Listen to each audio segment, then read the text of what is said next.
Hi friends, this video is a continuation to the sine magnitude addition and subtraction table which we discussed in the previous video. Okay, after we have discussed the table, we have got the equations or we have got the relations between A and B for addition, subtraction, for both addition magnitude and subtraction magnitude. The next step is we need to get the hardware, or we need to see that what are the hardware required for performing this sine magnitude addition and operation subtraction. So basically we need a flip-flop AS, for storing the sign of the A. Okay, A register where the sum is loaded.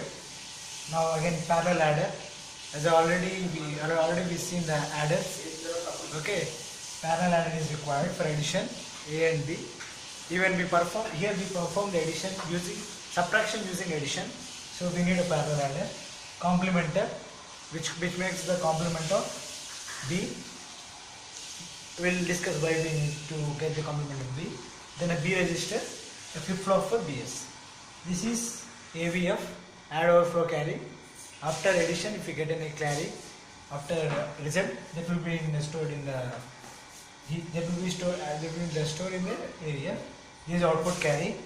Okay, carry will be stored in E. Now if you start performing the addition and subtraction operation, initially what it does is, whenever we have already discussed in adder subtractor circuit, the mode of what M does. So whenever M equal to 0, the XOR gate will act as a buffer, and whatever the B is there applied to that XOR will be sent to the adder. The same in the case here, whenever M equal to 0, this circuit performs addition. Okay, now you can see B is sent to complementer. Whenever M equal to 0, it does not do the complement and it sends back the B as it is. So B has arrived to parallel adder. Now A is sent to parallel adder. A and B both are added, and again it is sent to register A where the sum is located. Okay, now whenever we come to subtraction, whenever M equal to 1, it starts complementing the B value. Now we send the B value to the complementer. It complements, it becomes B bar. Okay, it becomes B bar. Now we are sending A here. Whenever M equal to 1, input carry is also 1. So input carry also 1. As it is a full adder, it takes 3 inputs and it gives the output as this one. A plus B complement plus 1. Whereas this B complement plus 1 is 2's complement of B, which can also be written as A minus B. This is how we are doing the subtraction. Okay, this is the hardware required for sine magnitude addition subtraction. Now based on the sign, based on the magnitude which we have drawn the table, that using that table we derived a flow chart, okay, for addition and subtraction. Now we'll see. Now first consider the addition operation. For addition we need two parts, augend and addend. So augend A, addend B I considered. Okay, then we will send the signs, like we'll send the sign of A. We know that sign of A is AS, sign of B is BS. Now XOR. What XOR does is it compares the sign of AS, the sign of BS, and it gives the output. Whenever the sign of AS and BS is compared and we get the output as 0, that means AS equal to BS. The sign of AS is equal to BS.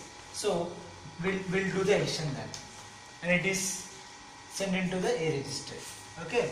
Whenever the sign is not equal, then the output of the XOR gate will be 1. Then it mentions that the sign of AS is not equal to BS. Whenever the sign of AS and BS are not equal in addition operation, it does the subtraction operation. So we'll directly take these values here and we'll perform the subtraction operation here. Now coming to subtraction operation. For subtraction operation we need two parts, minuend and subtrahend. So subtractant. So minuend is A, subtrahend is B. Now again compare the signs of AS and BS. Whenever it is equal to 1, that is signs are not equal, it performs addition.